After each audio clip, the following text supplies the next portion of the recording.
laisser la place. J'aurais préféré vous écouter, vous dire de la part du Seigneur. Mais voilà. C'est un autre, c'est moi ce soir.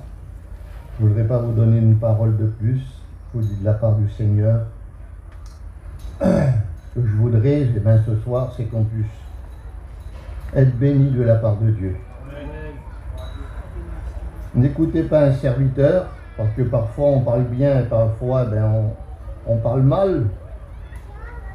Le principal, c'est d'écouter le mot qui va tomber dans la bonne terre, le mot qui va tomber dans ton cœur. C'est ce que Dieu voudrait ce soir. Alors, avec la grâce du Seigneur, comme tous les serviteurs, on est des outils, et puis on voudrait avoir ce petit mot-là, qui va prendre étincelle dans ton cœur. C'est ce qu'on voudrait. On ne veut pas autre chose. Je ne suis pas là pour vous donner un grand discours, j'en ai pas les capacités. Mais j'ai la capacité de vous parler de Jésus, le Sauveur du monde. On a la capacité. Alors, gloire au Seigneur, je bénis son nom. Voilà, je cherche, où c'est que j'ai mis? Voilà, on va y arriver. Je voudrais qu'on reprie le Seigneur. On a tellement besoin de lui. Une lecture, ça se trouve dans 1 Corinthiens 1, au verset 18.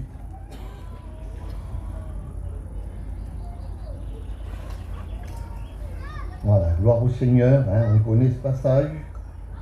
Car la prédication de la croix est une folie pour ceux qui périssent. Là, écoutez bien ce petit passage, c'est important.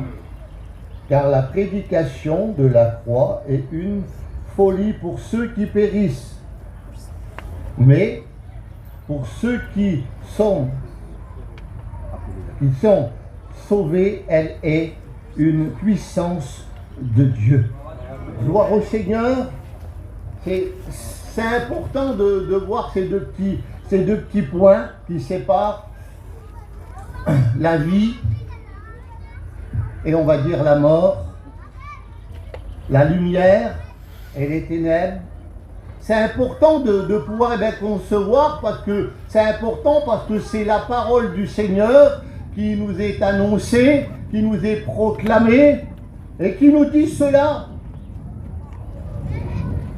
C'est une folie pour ceux qui périssent, mais pour ceux qui sont sauvés, c'est une gloire. Comprenez? Mais pourquoi vous êtes sauvés? Mais pourquoi je ne serai pas sauvé? Il y a plein de questions qu'il faudrait que tu te poses ce soir. Mais quand je regarde, c'est parce que j'ai accepté le Christ dans ma vie. Et à cause que j'ai accepté le Christ dans ma vie, la lumière est venue. Mais c'est quoi mon ami? C'est quoi mon frère la lumière? La lumière, c'est celle qui va nous éclairer. Et celle qui va nous éclairer, c'est sa parole. C'est pour ça que Dieu nous a laissé sa parole. Il ne nous a pas laissé seul. Il a même dit que je m'en vais auprès de mon Père vous préparer une place, il n'y a pas de souci. Mais il ne nous a pas laissé seul. Il nous a laissé sa parole. En fait que sa parole, plus nous guider et nous éclairer. Parce qu'aujourd'hui, s'il n'y aurait pas eu la parole, aujourd'hui on ne serait pas ensemble, rassemblés en dessous un chapiteau, vous comprenez bien. On ne fait pas ça pour faire joli, mais on fait ça parce qu'il y a une importance, il y a un âme à sauver. Et un âme a un grand prix devant le Seigneur. Et c'est important parce que toi qui ne connais pas Dieu, toi qui n'as pas encore accepté le Seigneur, tu es un grand prix pour Dieu. Oh, tu vas me dire, mais pourquoi je suis un grand prix? Parce qu'il a donné sa vie au bois de la croix. Et son sang a coulé au bois de la croix. En fait que toi qui es perdu, excuse-moi du mot ce soir. J'ai que ces mots à te dire. Toi qui es perdu ce soir, tu as privilège de regarder la croix parce que le sang de Jésus-Christ a coulé et il t'a fait grâce aujourd'hui. La grâce de Dieu est répandue par tout le monde. Il n'y a pas un coin du monde que la grâce de Dieu n'a pas atteint. Et sa grâce, comme je dis, c'est sa parole. Et cette parole, eh bien, il faut que tu la saisisses. Parce que si tu ne la saisis pas, il arrivera un drame dans ta vie le jour où tu verras le Christ paraître là sur les nuées. Il y aura un drame pour toi parce que tu ne pourras pas avoir accès au ciel. Mais Dieu veut te donner l'accès. Il ne veut pas que tu te perdes. Il veut t'arracher du feu. Comme il a fait pour moi et les frères et les sœurs ici-bas. Ici qu'il y a sous ce chapiteau. On pourrait t'en témoigner, te le proclamer. La Bible dit qu'il est la lumière du monde. Et la lumière, elle sert pour quelque chose. Vous avez fait la comparaison entre la lumière et la nuit, bien sûr, vous allez me dire, quand même, on n'est pas des fous. Alors je bénis le nom de Dieu, parce que je sais que vous le savez, la comparaison entre le noir et la lumière. Vous avez vu quand on est quelque part et puis que là, il n'y a pas de lumière. Eh bien, Seigneur Dieu, on ne sait pas, des fois, on a peur de marcher parce qu'il y a des fois, on se dit, il y a quelque chose qui est par terre, on va tomber. Je peux vous en dire quelque chose. Si vous venez chez moi la nuit, vous allez dire, j'ai un terrain là, un peu plus loin. Vous venez chez moi, vous allez dire, oh, l'homme là, comment il fait pour rester dans le noir comme ça? Eh bien, je me suis habitué. Je me suis habitué. J'ai l'habitude, je connais. Et puis quand on connaît, c'est simple. On sait où se diriger. Mais il y a une lumière dans mon cœur. Et ça, même l'ennemi de mon âme ne peut pas l'éteindre. Parce que c'est un flambeau. Et ce flambeau, il me guide, il me dirige. Vous comprenez, Seigneur? Et ça, c'est important d'avoir ce flambeau dans son cœur. Mais pourquoi avoir un flambeau? Ça ne sert à rien d'avoir un flambeau, d'avoir une lumière dans son cœur.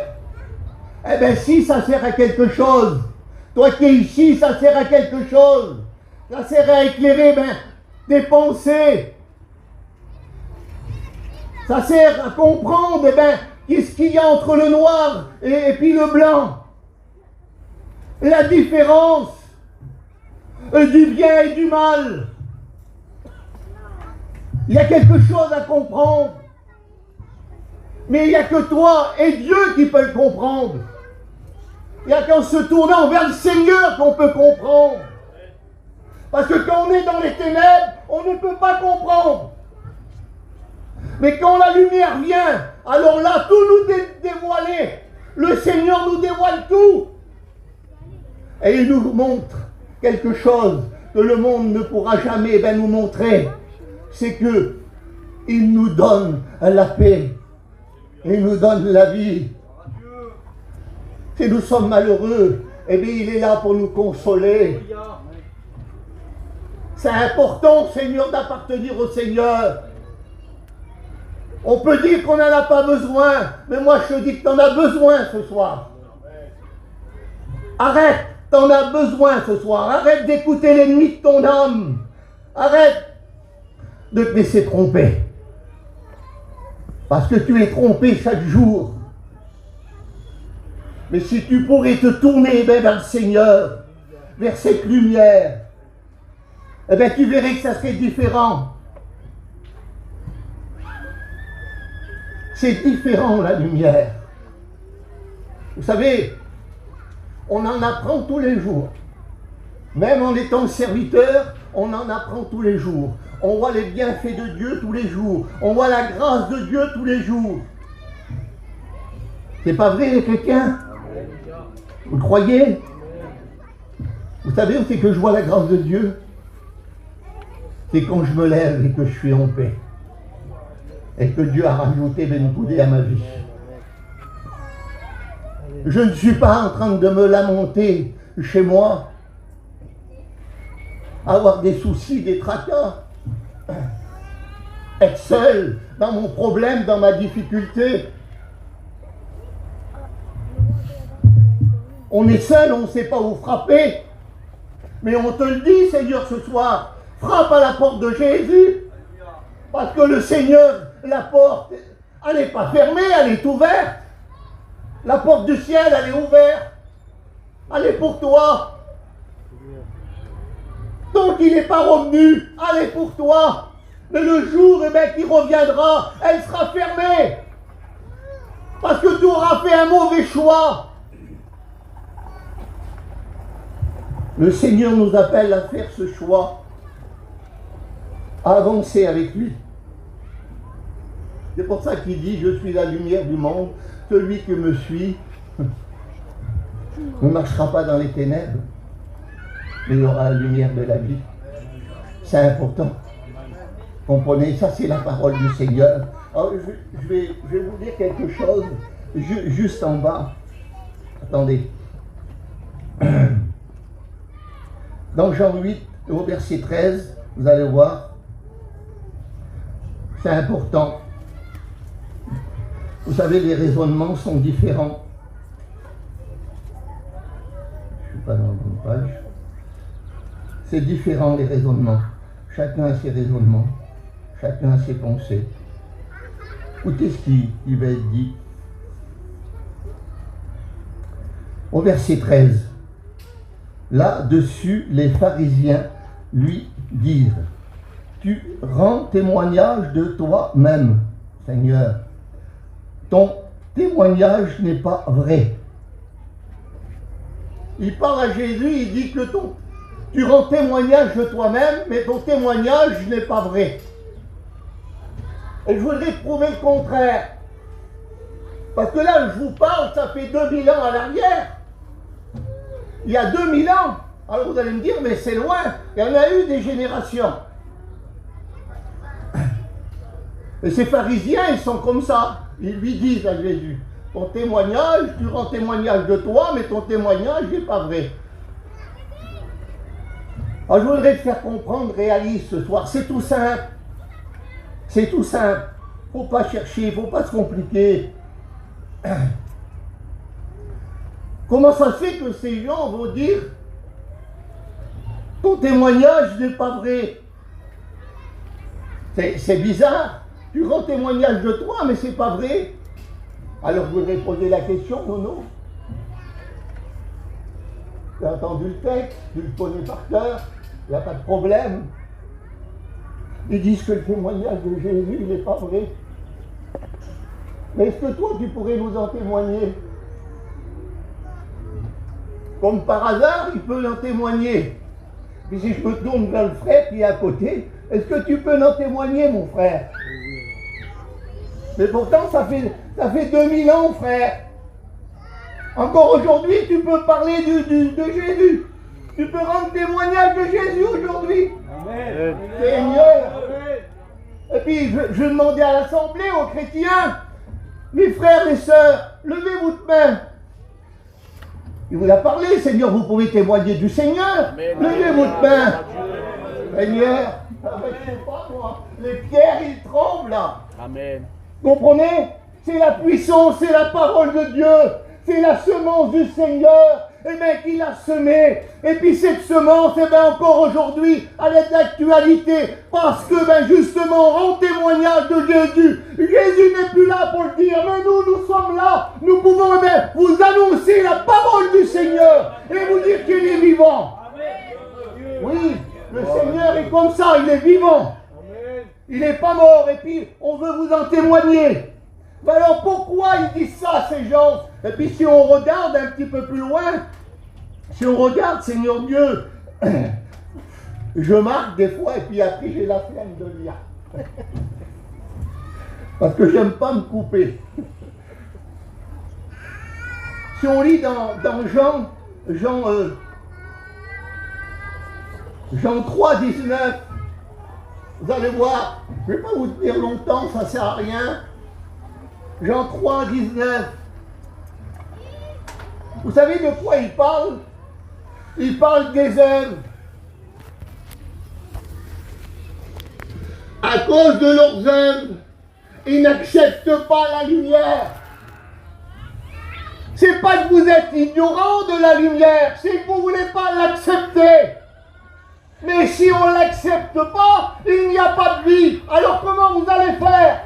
Aujourd'hui, le Seigneur Jésus est l'avocat, mais demain, il sera ton juge. Alors comment tu vas faire? Tu as un choix, il est devant toi. Et le Seigneur, il veut que tu fasses ce choix. Accepte-le. C'est dangereux pour ta vie. Accepte-le. Amen.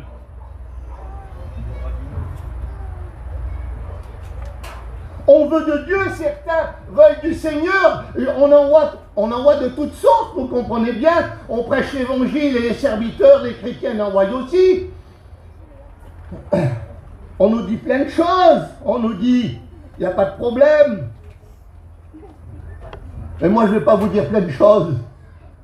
Parce que plein de choses ne vous emmènera pas à la vie. Une seule chose est nécessaire, c'est d'accepter Jésus. C'est tout. Il ne faut pas chercher midi 14h. Mais il y en a qui ne veulent pas parce que ils ont leurs œuvres. Pour certains, je m'excuse. Moi, je suis pareil que vous. Je travaille, je chine. Et à cause du travail, on ne veut pas se tourner vers la vérité. On préfère être perdu que être sauvé. Parce que c'est trop dur de se tourner vers le Seigneur. Vous savez, ces pharisiens là, les pharisiens dans la parole de Dieu, vous savez ce qu'ils faisaient? Pourtant, soi-disant des hommes de Dieu, des hommes irréprochables. Là, ils commandaient les autres de faire le tort à leur place. Ils n'avaient rien fait, eux. Rien du tout. Leurs œuvres devant les gens, ils étaient bien. Mais si on regarde l'arrière des choses, leurs œuvres n'étaient pas bonnes. Et puis ceux-là, je ne veux pas les condamner, mais ils n'ont pas été au ciel, des gens comme ça. C'est pas possible. Et vous croyez qu'aujourd'hui, on n'est pas des pharisiens. Mais vous croyez que c'est pas la même chose? On a le profit de notre bien. On l'a comment? Dans le péché, dans la désobéissance. C'est pas la parole. La parole, elle n'est pas dans la désobéissance, il n'y arrive plus à parler. Elle est dans la vérité, la parole. La vie, elle est dans la vérité. Vous comprenez? On ne fait pas son œuvre, on ne fait pas sa vie, on ne fait pas ses desseins, nous. Et puis un jour, quand Dieu va se présenter, Seigneur, me voilà. Tu te rappelles, Seigneur, j'étais en dessous du chapiteau, j'ai écouté ta parole. Tu te rappelles, Seigneur? Il dit, le Seigneur va te répondre, oui, il dit, mais tu n'es pas marqué dans le livre de vie. Donc tu n'as rien fait pour moi. Et à cause que tu n'as rien fait pour moi, tu ne m'as pas donné l'accès que je puisse faire quelque chose pour toi. Et pourtant, le Seigneur, il a donné sa vie sous le bois de la croix. Ça, il l'a fait pour toi. Mais au jour du jugement, au jour de l'enlèvement, il y aura des surprises à cause que tu auras voulu vivre ta vie comme bon te semble. Le Seigneur, il aime le pécheur, mais il n'aime pas le péché. Il a horreur du péché, le Seigneur. Mais le Seigneur est bon. Et ça, je peux vous le dire qu'il est bon. Il est plus que bon. Parce que ce soir, il te fait grâce. Amen. Alors, il est plus que bon. Comprenez bien. Comprenez-le, il est plus que bon. Il te fait grâce. Il t'offre la vie. Si on regarde, vous connaissez, nous c'est des petits passages, je n'ai pas voulu me compliquer, soit on évangélise, donc on ne complique pas la vie. Le Seigneur parle tout seul. Mais pour toi, le Seigneur, il a payé. Et aujourd'hui, il t'a racheté d'un grand prix. Tu ne peux pas imaginer le trésor de Dieu qu'il est en train de t'offrir et que tu es en train de rejeter. Est-ce que le monde est beaucoup mieux que Dieu dans ta vie? Quand tu es tout seul dans ta chambre ou dans ton camion ou quand tu prends ton véhicule et que tu vas te promener, et puis là, que tu es en train de pleurer de tristesse, que tu es dans le désarroi. Tu as bon à tourner vers tes œuvres ne répondent pas. Comprenez? Mais moi, quand je me tourne vers Dieu, Dieu vient parler et puis il me réconforte. C'est la différence. C'est une différence. Alors je ne voudrais pas aller plus loin. Il est le chemin, la vérité et la vie. Nul ne vient au Père que par lui. C'est comme ça. C'est à toi d'accepter Jésus. C'est à toi de faire la paix avec le Seigneur. Si tu as compris dans ces quelques mots, puis j'espère avec la grâce du Seigneur, il faut que tu retiennes, c'est que Jésus, il t'aime. Il a payé d'un grand prix pour toi. Et toi, tu as le droit de l'aimer aussi. Tu as le droit de l'aimer. C'est pour ça que Dieu a fait l'être humain sur la terre. C'est pour que nous, on puisse l'aimer. C'est pour qu'on puisse l'adorer. Alors à toi de choisir ce soir.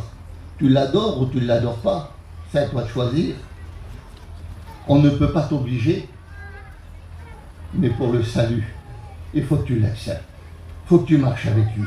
Il n'y a qu'une seule direction. Il n'y en a qu'une. C'est sa parole. Ce que sa parole dit, il faut qu'on le mette en pratique. Et là, on aura trouvé la vie. On aura trouvé la lumière. Allez là, la parole. Tu peux te la procurer, et puis les serviteurs ici peuvent t'en donner. Il n'y a pas de problème. C'est sa parole. C'est notre guide pour aller au ciel. Vous comprenez? Dieu nous a mis des conditions. Et dans ces conditions, il y a dans ces conditions-là, si on les pratique, on verra la gloire du Seigneur. Gloire à Dieu. On prie le Seigneur ensemble. Je glorifie Seigneur.